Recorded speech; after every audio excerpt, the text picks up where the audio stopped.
Sekali lagi, Komisi Pemberantasan Korupsi kalah dalam gugatan pra-peradilan.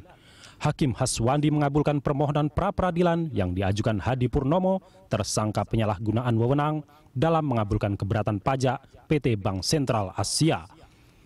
Dalam pertimbangannya, Haswandi menyatakan proses penyelidikan, penyidikan, dan penyitaan KPK tidak sah karena penyelidik dan penyidik Komisi Anti Korupsi ilegal. Putusan itu bagaikan pukulan maut terhadap KPK karena berkaitan pula dengan perkara yang lain. Ketua KPK, Taufikur Rahman Ruki menilai putusan Haswandi aneh karena dia berarti mempersoalkan 371 kasus yang ditangani KPK sejak 2004. Padahal sebagian besar kasus sudah berkekuatan hukum tetap setelah diputuskan di Mahkamah Agung. Sebelumnya, KPK juga kalah dalam gugatan pra-peradilan yang diajukan oleh Komisaris Jenderal Polisi Budi Gunawan pada Februari lalu. Komisi Anti Korupsi juga ditekuk oleh mantan Wali Kota Makassar, Ilham Arif Sirajuddin, pada 12 Mei lalu. Mantan Wali Kota Makassar itu sebelumnya dijerat dalam kasus korupsi proyek perusahaan daerah air minum. Kalau sudah begitu, masihkah KPK memiliki taji dalam memberantas korupsi? Sebab serangan dari wilayah kehakiman itu juga melemahkan eksistensi KPK. Untuk ketiga kalinya KPK kembali dikalahkan dalam sidang pra-peradilan. Dalam putusan pra-peradilan bekas Dirjen Pajak Hadi Purnomo, Hakim Haswandi menyebut penyelidik dan penyidik independen tak memiliki kewenangan mengusut kasus korupsi. Putusan itu bagaikan pukulan maut terhadap KPK karena berkaitan dengan perkara yang lain. Lalu bagaimana nasib KPK selanjutnya? Untuk membahas permasalahan itu sudah hadir di Studio Berita 1 mantan Hakim Konstitusi Marwarar Siahaan dan peneliti Pusat Studi Hukum dan Kebijakan Indonesia atau PSHK Miko Susanto Ginting. Dan melalui sambungan telepon ada pelaksana tugas Wakil Ketua KPK Johan Budi. Dan pemirsa, kami juga mengundang Anda untuk memberikan komentar lewat SMS ke 0811 833 551. Ya, dan sebelum ke narasumber, kita simak kutipan pernyataan dari pimpinan KPK berikut ini. Tetapi putusan pra-peradilan ini memutuskan, jelas diucapkan oleh hakimnya, memerintahkan KPK untuk menghentikan penyidikan. Hal ini jelas bertentangan dengan bunyi pasal 40 Undang-Undang Nomor 30 Tahun 2002 yang menyatakan bahwa KPK tidak berwenang untuk menghentikan penyidikan.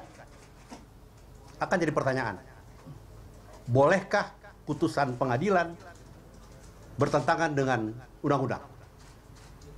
Yang kedua, putusan ini juga menyatakan bahwa pengangkatan penyidik dan penyelidik yang berasal dari luar kepolisian adalah tidak sah. Sebagaimana kita ketahui bahwa untuk menetapkan sah atau tidaknya sahnya sebuah keputusan administrasi adalah bukan wewenang pra-peradilan. Yang kedua, putusan hakim pra-peradilan yang menyatakan tidak sahnya penyelidikan yang dilakukan oleh penyelidik yang bukan berasal dari anggota Polri dengan merujuk ke pasal 1 Undang-Undang Nomor 8 81, pasal 1 angka 1, 2, 3 sampai dengan 8, Undang-Undang Nomor 8 tahun 81 tentang KUHP, berarti mementahkan, saya ulangi, mementahkan semua penyidikan dan penanganan perkara yang ditangani oleh non-penyidik Polri, pasal 7 Undang-Undang Nomor 8. Seperti dengan demikian, termasuk di dalamnya 371 tindak pidana korupsi yang telah memiliki kekuatan hukum tetap yang disidik oleh KPK sejak tahun 2004 menjadi tidak sah. Padahal perkara ini telah diperiksa di Pengadilan Negeri, Pengadilan Tinggi, dan Mahkamah Agung dan sudah mendapatkan kekuatan hukum tetap. Sudah inkrah van geweeste. Artinya, tidak ada yang salah dalam penanganan kasus ini. Ya, itu tadi pernyataan Taufikur Rahman Ruki. Sebelum ke Pak Marwara dan Mas Miko, saya coba ke Bang Johan dulu. Bang Johan. Ya. Selamat pagi Bang Johan. Apa langkah yang akan dilakukan KPK terhadap putusan pra-peradilan ini? Iya, ada beberapa opsi. Kemarin dirapatkan oleh pimpinan dengan biro hukum dan juga jajaran di penindakan. Yang pertama adalah perlawanan hukum.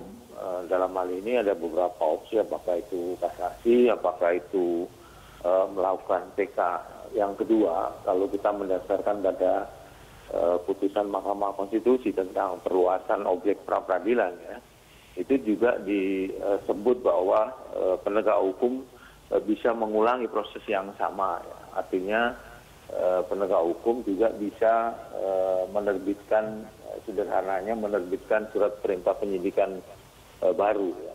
Itu tentu kita harus pelajari dulu dari salinan putusan lengkap dari pra-peradilannya Pak Hadi Purnomo. Jadi kira-kira itu gambarannya. Jadi sementara untuk kasus Hadi Purnomo ini apa namanya istilahnya, Bang Johan, akan dihentikan sementara atau bagaimana? Belum, itu tadi yang saya sampaikan itu tadi. Jadi ada beberapa opsi yang belum diputuskan opsi itu. Tapi kalau kira-kira kemana itu tadi ada beberapa opsi. Yang pertama melakukan perlawanan hukum dengan kasasi kah atau PK atau banding, ya. Yang kedua itu tadi bisa juga kalau mendasarkan pada putusan Mahkamah Konstitusi tadi bahwa penegak hukum penyidik bisa menerbitkan mengulangi proses yang sama, ya, atau menerbitkan seprindik, ya, perintah penyidikan baru. Bang Johan, dari opsi-opsi yang akan dilakukan oleh KPK ini, apakah boleh saya simpulkan bahwa KPK menilai putusan peradilan yang diketuai oleh Hakim Haswandi ini adalah putusan yang blunder? Ya, saya kira bukan hanya itu, tapi kacau juga. Kita jangan sementara jangan masuk ke detail materi dulu, ya. Saya ingin menyampaikan bahwa ada ketidakpastian hukum di sini. Sebelumnya kasus Inospek, ya, tersangka Inospek itu juga mempersoalkan hal yang sama, yaitu KPK tidak sah mengangkat penyelidik dan penyidik, ya. Dan itu diputus oleh hakim pra-peradilan bahwa KPK berwenang, gitu ya, sah mengangkat penyelidik dan penyidik istilahnya quote-unquote independen, ya, di luar polisi dan kejaksaan. Ini sama itu, ya. Tapi putusan Pak Haswandi ini itu berbeda dengan putusan hakim yang sebelumnya di dalam proses pra-peradilan yang sama, gitu ya, di tempat yang tapi sama. Putusan hakim sebelumnya tidak bisa dijadikan jurisprudensi, kan, Bang Johan, kan? Betul. Kita tidak Tapi kan itu. Memang betul, tapi kan apa dasar itunya, gitu loh, kan tidak ada kepastian hukum. Yang kedua, Pak Haswandi ini juga hakim di pengadilan tipikor, ya, waktu itu yang menyidangkan perkara yang diajukan oleh KPK dan divonis bersalah oleh Pak Haswandi. Oke. Sementara yang dilakukan oleh KPK yang menggunakan penyelidik yang oleh Pak Haswandi yang sekarang itu dianggap tidak sah itu, gitu. Ini kan tidak ini belum bicara soal materi. Banyak putusan tadi disampaikan oleh Pak Ruki, ya. Bertentangan dengan Undang-Undang Nomor 30 Tahun 2002, tepatnya pasal 40, gitu, ya. KPK tidak bisa, tidak berwenang menghentikan, ya, surat. Oke. Baik, Bang Johan, saya ke Pak Marwarar dulu. Apa yang pertama kali tertangkap dari hasil putusan ini menurut Anda, Pak Marwarar? Ya, saya kira ya hakimnya berani nih, ya. Hakimnya berani.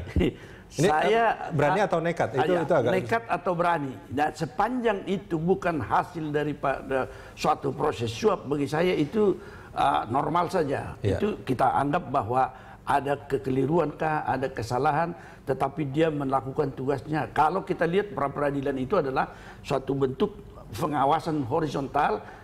Saya ingin semua melihatnya dengan saja biasa, tetapi semua maunya melakukan tugasnya. Ya. Pertama, kalau saya mau mengatakan Mahkamah Agung juga harus melakukan menerapkan leadershipnya di dalam bidang peradilan itu, yaitu salah satu dia harus juga melakukan unifikasi dalam penerapan hukum. Ini artinya unifikasinya gimana? Ya, artinya seragam lah, itu tugasnya, kan.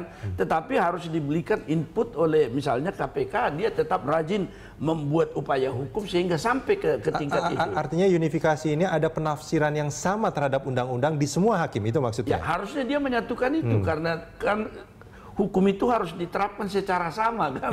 Kalau berbeda di sana, berbeda di sini, ini namanya apa namanya itu kalau istilah anu ini bisa jurisprudensi siang dan malam itu kan berbeda di sana. Pagi hari beda, siang malam beda kan. Nah, oleh karena itu ya leadershipnya di situ harus nampak dia. Dan itu yang belum terlihat saat ini ya? Ya saya kurang tahu ini. Tapi leadership itu bisa dari sudut pengawasan judicial yang saya katakan tadi di tingkat PK maupun peninjauan kembali, saya kurang tahu di mana posisinya sekarang ini pra peradilan, tetapi bisa juga dari sudut pengawasan kode etik di tingkat pengawasan independensi kan. Independensi ini orang kita butuhkan hakim itu berani untuk menerapkan secara bebas kewenangannya, tapi jangan berlindung di balik kewenangan atau independensi itu untuk melakukan. Saya mencoba untuk berpikir positif ini, Pak Marwarar, bahwa tidak ada suap di sini. Ya, oke. Tidak ada suap di sini. Ya. Nah, apakah putusan ini itu sebetulnya sudah sesuai dengan undang-undang menurut Anda? Ya, kalau dari sudut itu saya kira meskipun prematur, kalau saya lihat tadi apa yang dikatakan oleh Pak Ruki itu sebagai suatu indikator. Tapi saya melihat lagi sebenarnya di dalam perkembangan negara modern ada lembaga-lembaga independen yang umumnya dia juga diberikan kewenangan regulasi, ya kan? Dan secara eksplisit lagi KPK itu sudah ditentukan, saya kalau nggak salah pasal 43 dikatakan dia boleh mengangkat penyelidik dan penyidik. Itu sudah ada aturannya. Saya menjadi agak heran ini kalau ini kita kesampingkan. Padahal itu juga gejala lembaga-lembaga independen, negara independen itu dia memiliki juga kewenangan untuk melakukan regulasi atau juga yang disebutkan rule making delegated rule making power dia diberikan untuk itu, sehingga kalau kita membuat tafsiran ke arah itu agak berat sebenarnya posisi daripada pertimbangan hakim itu. Tetapi ini menjadi satu gejala yang juga harus dengan rajin, ya itu saya katakan tadi leadership dari Mahkamah Agung atau KY harus melihat ini independensi itu digunakan secara pas nggak, atau dia nanti digunakan sebagai satu perlindungan untuk melakukan hal-hal yang tidak pas. Iya, saya kira sementara begitu, tetapi yang penting ada yang bisa kita telisik. Pertimbangan hakim juga bisa sedikit menyelundupkan apa yang disebutkan sikap tidak independen sesungguhnya dengan itu terlihat menurut Anda? Ya, belum hal-hal yang tidak pantas ya. Dan ada yang disebutkan itu kalau melaksanakan kewenangan hakim itu ada kepantasan di dalam pertimbangan itu akan nampak ini. Karena saya tidak memiliki putusannya, sehingga saya tidak berani mengatakan. Tapi dilihat indikasi dari apa yang disebutkan Pak Ruki, dia sudah mengadili juga 371 50-an misalnya, dan dia cuma tidak mempersoalkan itu menjadi suatu indikasi bahwa ada yang tidak pantas juga ini kan. Bagaimana kok berubah dengan cara begini tiba-tiba di sini. Sebelum kita jeda, Mas Miko, mungkin singkat saja, menurut Anda putusan Hakim Haswandi ini apa? Satu, menurut saya putusan Hakim Haswandi itu di luar daripada permohonan pemohon. Yang pertama, yang kedua di luar daripada undang-undang. Kalau tadi Pak Maru menyinggung tentang judicial activism atau kebebasan hakim dalam memutus, tentu ada koridornya juga dalam memutus. Misalnya batas atasnya adalah undang-undang, kemudian dari segi kepantasan dan sebagainya. Nah, setidaknya dua hal yang saya lihat dari putusan Hakim Haswandi, di mana Hakim Haswandi memutus di luar permohonan pemohon dan bertentangan dengan undang-undang. Yang pertama mengenai penyidikan. Nah, memang konstruksi Undang-Undang KPK dengan KUHP itu sangat berbeda. Di pasal 44 Undang-Undang KPK, maka sprindik atau surat perintah penyidikan itu dapat sama tanggalnya dengan penetapan tersangka. Karena pengumpulan bahan keterangan dan bukti itu dapat dilakukan sebelum proses penyidikan. Sementara dalam konstruksi KUHP dan dalam perkembangan peradilan memang tidak seperti itu. Nah, itu yang menurut saya dua hal yang berbeda yang Hakim Haswandi kemudian rancu dalam memaknainya. Kemudian yang kedua soal penyidik dan penyelidik. Nah, di pasal 43 dan 45 Undang-Undang KPK dikatakan bahwa KPK berwenang mengangkat penyelidik dan penyidiknya sendiri, meskipun harus dilengkapi juga memang dalam peraturan pelaksananya, misalnya peraturan pemerintah yang mengatur secara lebih teknis dan detail mengenai penyelidik dan penyidik ini. Tapi secara norma menurut saya sudah jelas bahwa pasal 43 dan 45 itu memberikan kewenangan bagi KPK untuk mengangkat penyelidik dan penyidik sendiri. Mas Miko, kita jeda sebentar, kita akan lanjutkan ini di segmen berikut. Pak Marwarar.